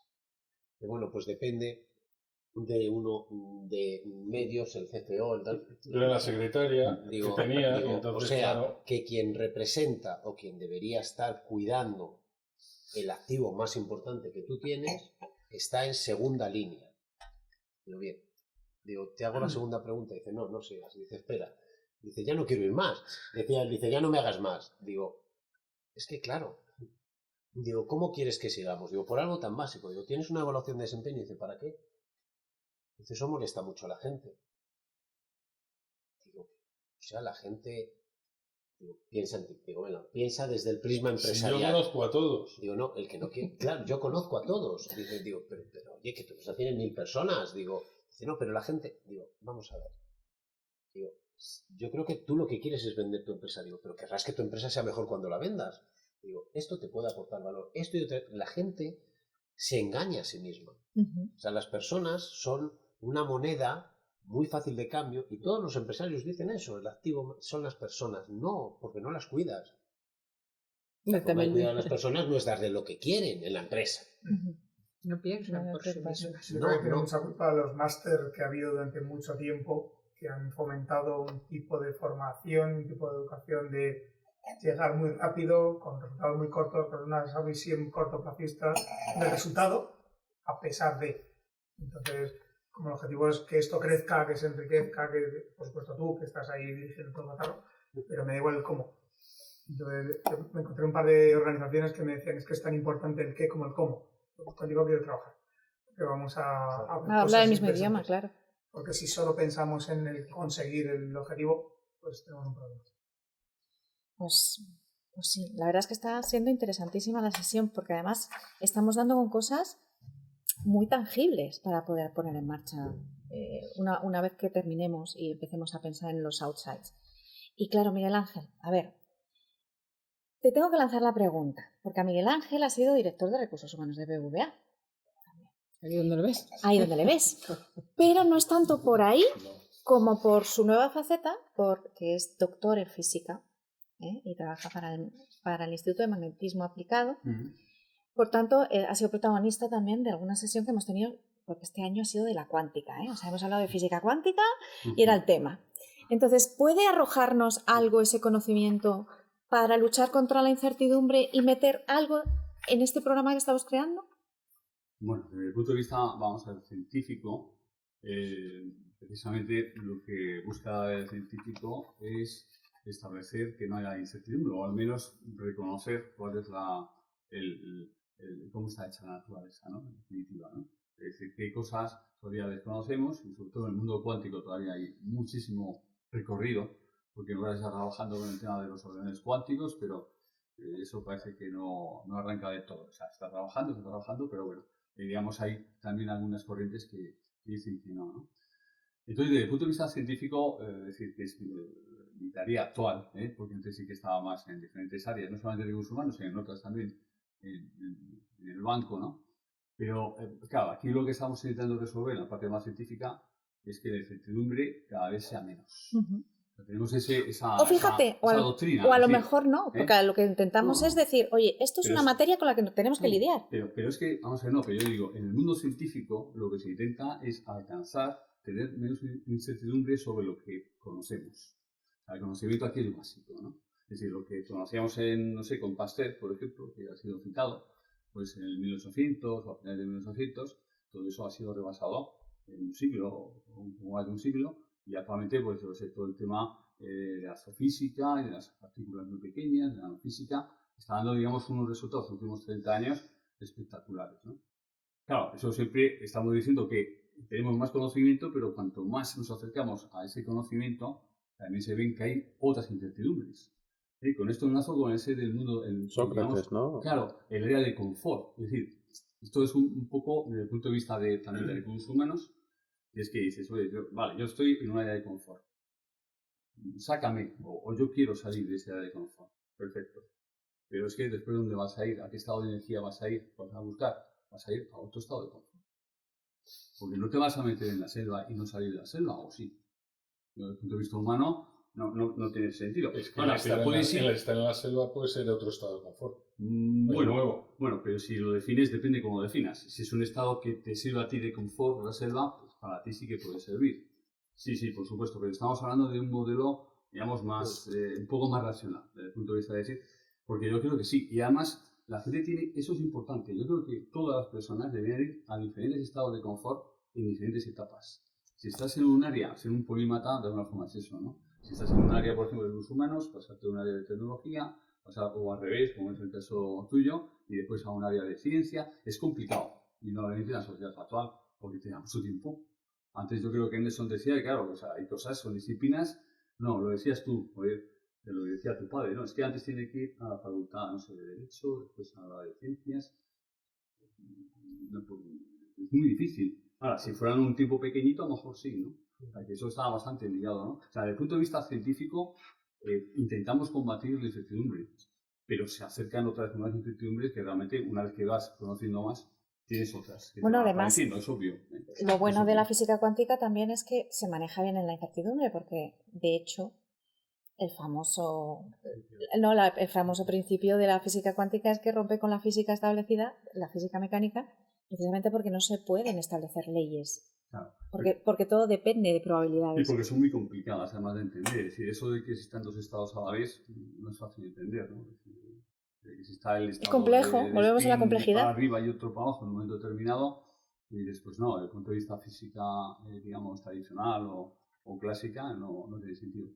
Entonces, el tema de las áreas de confort, pues normalmente son como pequeños cosmos, que hemos hablado antes también un poco de cosmos, ¿no? El cosmos era el orden, ¿no? El orden, sí.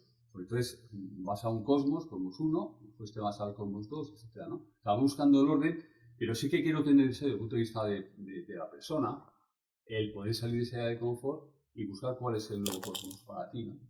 Desde el punto de vista de ese tipo de orden. A mí hay otro tema que he notado aquí, que es que todos sufrimos momentos de incertidumbre. Todos, yo creo que todos, ¿no? Todos. Teníamos en nuestra vida, digamos, cotidiana, en su trabajo.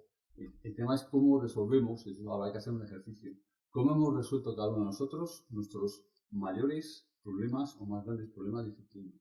Totalmente. Porque de ahí tienes una lección, es tu autolección. El autoconocimiento. Tanto autoconocimiento. Volvemos. No, pero eso es fundamental por el tema, cuando estás en temas de selección y tal, es una buena pregunta, ¿no? Dices, oye, ¿cómo has resuelto tus mayores problemas de incertidumbre? Cuéntame uno. ¿Sí? ¿Que caminas o avanzas? Claro, pero cuéntame uno, dame un ejemplo, porque para conocer a una persona hay que conocer ejemplos. No vale con la al final volvemos al relato, ¿no? ¿Sí? ¿Ves? Que volvemos al relato, porque los ejemplos son en el fondo son historias, aunque sean reales. Relatos exactamente de lo nuestro. Habéis oído lo que ha hecho Fernando Alonso, ¿no? En el cambio que ha hecho. Sí. Fernando Alonso es un señor que ha cumplido 40 años. Eso es un señor muy viejo en Fórmula 1. Y entonces ha cogido y se ha ido a Aston Martin porque tiene un proyecto para él novedoso y encima un contrato de 2 o 3 años cuando en Renault Alpine hacían un contrato año por año. Alpine ha utilizado la parte hard y racional para justificar el por qué se había ido Fernando Alonso. Fernando Alonso, con una mentalidad que yo creo mucho más compleja porque se mete en un lío de un proyecto a 3 años, con 40 años, que tiene que enseñar, porque una de las clases de Fernando es que enseña a la gente telemetrías, etc. Y entonces ha cogido y lo ha justificado Alpine, que es muy mayor. Como es muy mayor, pues entonces tenemos miedo que no sea capaz el año que viene de competir. Al siguiente. Entonces, el otro ha salido de su zona de confort y ha dicho, este proyecto nuevo. Entonces, está creciendo y va a crecer más Fernando Alonso. Ya el tema del físico ya lo que le dure. Pero hay estudios, y esto estuve yo en una conferencia de Rojas Marcos, que hablaban de la felicidad. Y yo decía, joder, aquí la felicidad, tú vete aquí a los CEOs a este que has comentado, le dices la importancia de la felicidad. A ver qué te dice. Y que sí, la mía con la pasta, seguramente. Y entonces decía, pues eso, que había comprobado en 5.000 personas que había estado estudiando que la gente realmente que tenía un trabajo donde había reto, había cambio, donde realmente tenía una felicidad plena como en el sentido de trabajo, de familia, de tal, y se lo buscaba, estaba con retos continuos, con cambios continuos, etcétera, trabajando en la incertidumbre, porque decía, entonces, imagínate, tienes la incertidumbre, acojone, ¿sabes? Tanto esto, una media de entre 5 y 7 años más, de media. Vivía. Sí. Y la salud mucho mejor, no me acuerdo el porcentaje que dijo, lo que dijo. El estrés es bueno, entonces. Sí. Bueno, volvemos a lo mismo. El estrés es bueno y malo. Es bueno y malo. Claro. Luego está el estrés malo, el estrés de la política, de la presión, que tú no controlas lo que haces. O sea, yo he estado entrevistando a gente de organizaciones americanas, cuando me acuerdo del SAGE, que venían y me decían, yo me encanta SAGE, estoy hablando hace 10, 12 años, 14 años, y quiero venir a esta empresa. Pero tengo un problema que gano un 40% más seguro que la gente está buscando. Pero sí, es que esta es una jaula de oro, porque seguramente estás frustrado. Y la mayoría me decían, sí, es que yo recibo 300, 400 emails diarios, tengo mucha responsabilidad, pero autoridad tengo cero. El que manda es el de Dublín, el de no sé qué, el de no sé cuántos, el tal. Conocí a una persona que es uno de los capos de una de esas empresas de tecnología americanas que llevaba toda Europa, EMEA, no sé qué, y si pasabas, tenía una autorización de 10.000 o 15.000 euros. Más de 10.000 o 15.000 euros tenía que pedir permiso. Y digo, joder, pero si yo soy un pobre de la vida en mi casa, no tengo más autorización. Si no soy el vicepresidente mundial del copón y de no sé qué. Imagínate el estrés de ese tipo de personas. O sea, te decían que estaban frustrados. Pues no tienen capacidad. No tienen autoridad para nada. Tenían limitada responsabilidad capacidad. toda. Pero le echaban la culpa de todo. 300 emails diarios, tal, que venían de todos sitios. Es así. Y en cambio, si tú realmente tienes el reto continuo, te trabajas a ti mismo, yo creo que controlas y gestionas mucho mejor la incertidumbre. Siempre la va a haber, siempre vamos a tenerla. Pero claro, la complejidad, y una duda que tengo es, ¿la complejidad es lo mismo para todos? ¿Es lo mismo para la persona que se trabaja el conocimiento, trabaja el mejorar, que la persona que llega con el voy a comer, vuelvo, voy, así, Pero 5 años. una cosa, Luis. Los hay, a verlos los hay, De que necesitas esa seguridad y ese control, ese orden para poder hacer... Pero una cosa, yo pienso que la complejidad sí es la misma para todos. La diferencia es la cantidad de complejidad es la misma para todos. Pero ¿cuánto conocimiento tenemos nosotros para enfrentar esa complejidad? Es la diferencia. Bueno, entonces, la incertidumbre, por tanto, es menos. Es decir, a mayor cantidad de conocimiento, claro, pero cuidado porque decía Miguel que es importantísimo, es a mayor cantidad de conocimiento, la incertidumbre, la carrera contra la incertidumbre, solo con conocimiento no la vences, porque te das cuenta de que hay más cosas que no sabes. Entonces es una carrera que no solo con conocimiento se puede vencer. También puedes ver que hay más cosas que no sabes y ese es el reto. Claro. Claro, es decir, es cambiar el concepto por reto. Fijaros una vez un gurú que conocí, era un sueco, ¿no? Que lo conocí en Inglaterra, y me dijo, mi madre está ahora feliz. Estoy hablando hace 15 años. Y le digo, ¿así? ¿Qué pasa? Sí, estoy viendo a mi madre, tiene 85 años o por ahí, y está feliz. ¿Y qué le pasa a Tomás? Pues mi madre estuvo con mi padre hasta que falleció, hasta los 70, 68 o 70 años, y entonces me decía que quería hacer cosas, que no podía, que estaba cuidando a mi padre, que no podía, tal. Fallece el padre de este hombre y a los 85 años llevaba ya 3 carreras. 3 carreras, estaba estudiando el doctorado en una de ellas, en la otra no sé qué, de 85 años. O sea, y salió tarde. Y dijo, y es que mi madre la veo, nunca la he visto así, de plena. Cojonante. Totalmente. Yo creo que hay una relación tan clara y tan noble entre el propósito y la salud. Sí. Pero que es asombroso, es un poco las preguntas que tú hacías antes, que es que parecemos idiotas, que no nos damos cuenta. Que de tener propósito es tener salud. Sí. Hay un libro que leo aquí, se llama The Why of Work, que es de uno de los gurús de recursos humanos, pero no lo voy a decir, de recursos humanos que ha habido en... Nada, búsquelo tranquilo, porque como vamos a ir a la sección del library, lo metemos ahí. Y es que me queda Marga, que la he dejado para el final, a propósito, porque últimamente suelta unas perlas que son maravillosas. Sí. Y entonces, estamos con ese programa, ¿no? que estamos creando para conseguir pues manejar la incertidumbre de una manera mejor y más con la situación que tenemos. Desde tu punto de vista. ¿Qué podemos hacer para ello? A ver, yo venía con una reflexión antes de que tú hablaras de los cuadrantes de las cucarachas y venía, fíjate, con unas notas con esa reflexión de que me enfurece de que hoy en día empresas que hace 20 años, incluso 25 años, ya estaban en el cuadrante cucarachas, continúan estando igual. Ya han pasado 25 años. Y me sorprende que además pues muchas obviamente están en el top 10 digital.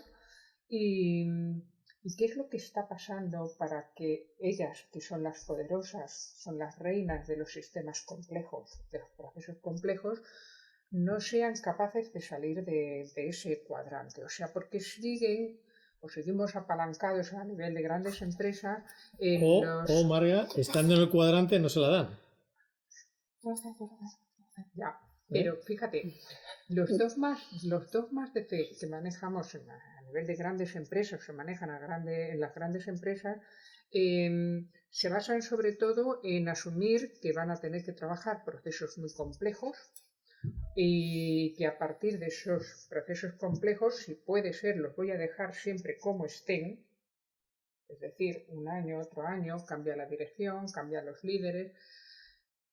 Hay pensamiento crítico de vez en cuando, pero no florece y nos volvemos a quedar en la misma zona y en los mismos procesos, y conscientes de todo eso, llegamos a los niveles de los grandes líderes digitales del IBEX 35 y nos encontramos con que lo que tienen más potente dentro de sus empresas, que es precisamente el cliente, a ese cliente lo tienen seccionado. O sea, yo creo que las grandes empresas, y esto va relacionado con lo que me preguntas, de qué podemos hacer para cambiar eso. Es lo que yo llamo la experiencia del cliente seccionada o el cliente seccionado. ¿Por qué?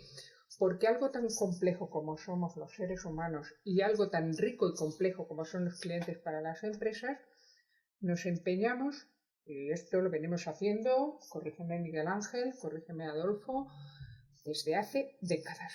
Al cliente lo partimos en dos. Decimos, la experiencia del cliente, el pasillo guay, el pasillo rico, es decir, el onboarding, sale, ventas, lo colocamos en la parte de la jerarquía organizativa guay, en la top, en el business intelligence, arriba, cerca de las líneas de decisión, etc. Y luego está la otra capa de procesos de cliente, de servicing, de back office, el servicio, lo que no es venta, la postventa, la incidencia, la reclamación, y todo eso cogemos y lo dejamos en operaciones, sistemas, y ya, a partir de ahí, es que estamos partiendo, y tú decías, yo no puedo partir a Luis si va a salir dos, no, pero sin embargo lo hacemos.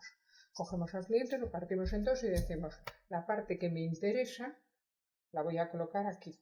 Y va a ser estratégico. El va orden, a ser ¿no? core y me va a dar valor. El orden, ¿no? Y todo lo demás, sí. El voy caos. A colocar aquí, pero sin visión holística. Yo pongo Claro, el cliente claro. ahí y luego voy a dejar el resto de la experiencia del cliente, el cliente mutilado pobre, del pasillo pobre, lo voy a dejar pues en esos apartados de los procesos operativos que son complejos de la pera, que nadie quiere conocer, pero que como están en sistemas de operaciones a nadie le importa. El caos. Sí, es el caos. El caos versus la inteligencia. Entonces, y digo así porque sabes que se denominan así, procesos de inteligencia. Pero el cliente no tiene una inteligencia cuando compra y otra inteligencia cuando tiene una incidencia, una postventa.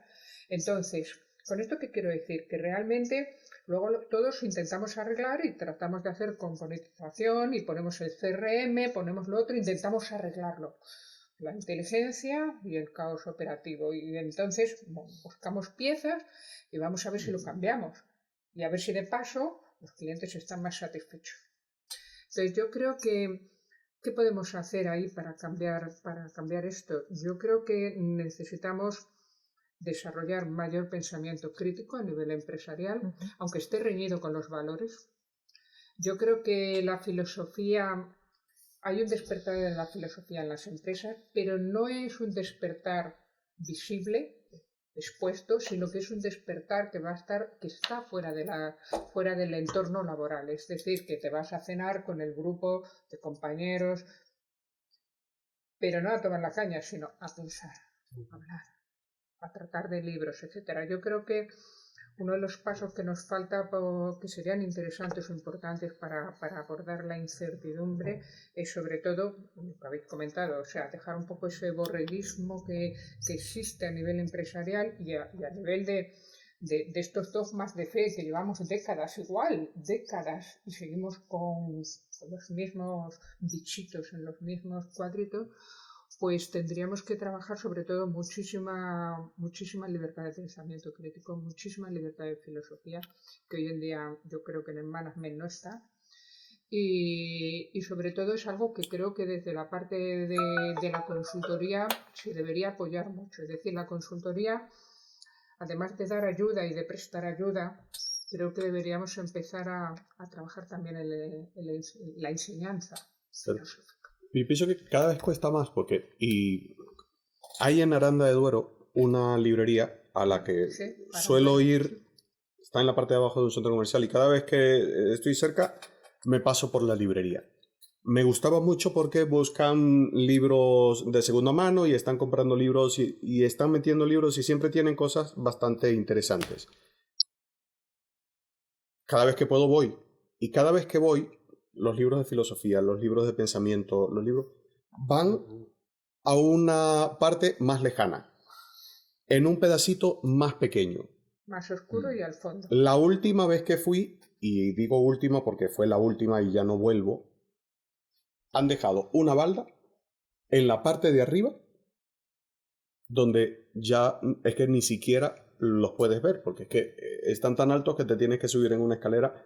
Entonces, claro, y uso las mismas palabras que a lo mejor es que estamos en el momento en el que no lo vamos a lograr. Es una empresa bastante complicada, ¿no? ¿Me dejáis que tenga un efecto, un momento Zimmerweiss? Venga, por favor. De todos los procesos de los que has estado hablando, Margarita, vamos, o sea... Te sonaba lo que te decía, ¿verdad? Maravilloso, pero nos han sonado a todos porque de esto tú ya hemos hablado. ¿Alguno de vosotros ha pintado alguna vez un proceso con algo que no sea un flujo? Claro. Un diagrama de flujo. Un flujo. ¿Que cuándo? Un flujo. Que sea ¿Cómo hago yo una flujos? hipoteca? Sí. ¿Habéis pensado, alguna vez alguien ha pintado un proceso que no se haya usado un flujo? Bueno, Écolos.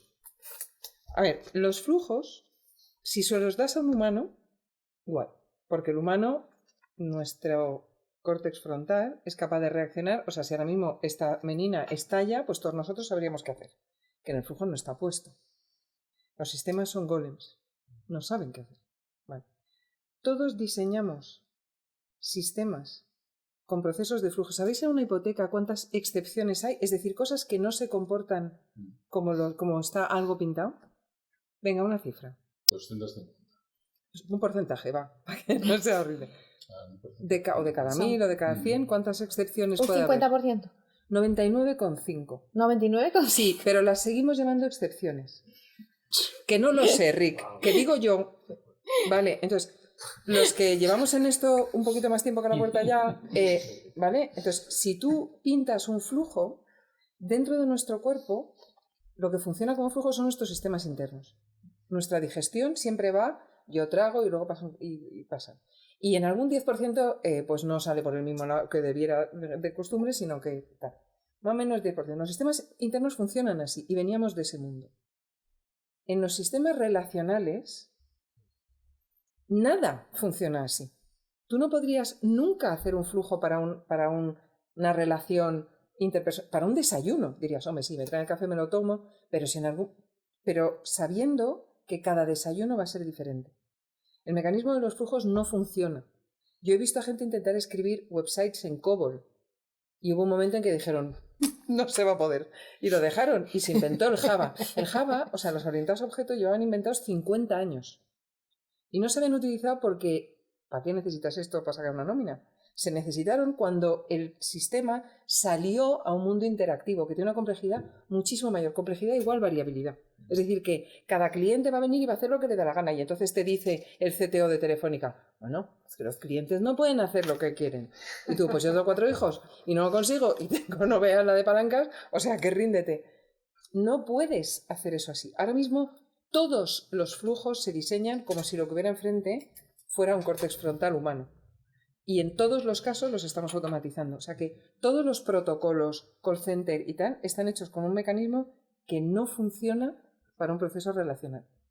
Esto tiene arreglo, se llama Artifact Centric. El primer papel de Artifact Centric es de 2003.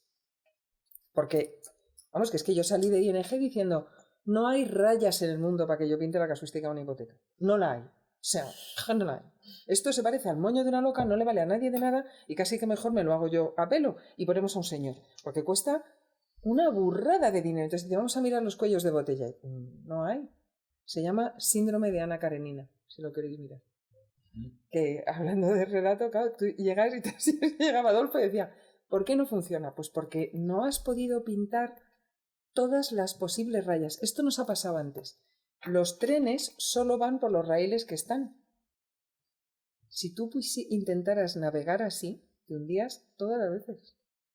Menos algún día que te pille de plato en la manga del Mar Menor. Pero ya te digo a ti que no pases el Cabo de Hornos. Cuanta más variabilidad tiene el entorno, menos funcionan los casos rígidos. Bueno, pues esto es como si nos empeñáramos a navegar con trenes. En esa situación estamos. Vale, Pero... entonces tendríamos que meter como... Yo estoy con mis asignaturas para mi Artifact programa. Centric. ¿Vale? Procesos Exacto. impredecibles, sí. Procesos impredecibles. O de alta casuística. Y tendríamos que aprender a dibujar, por ejemplo. Imaginar aprender a pintar. Yo, de hecho, creo que, no sé si lo has puesto, pero creo que con comunicación en mayúsculas. Porque comunicación tiene tantas facetas que hacen de hilo conductor de todas las asignaturas que ha puesto ahí, que la ha nombrado antes Nelson, pero no hemos seguido hablando de ello. Para mí es el hilo conductor de todo lo que trabajamos en cualquier habilidad. Si no, no funciona. En las relaciones, además la comunicación es lo que hace que funcione la innovación, que funcione el que puedas hablar, que resolvamos los conflictos, que haya liderazgo, que podamos trabajar en equipo. Todo funciona gracias a la comunicación.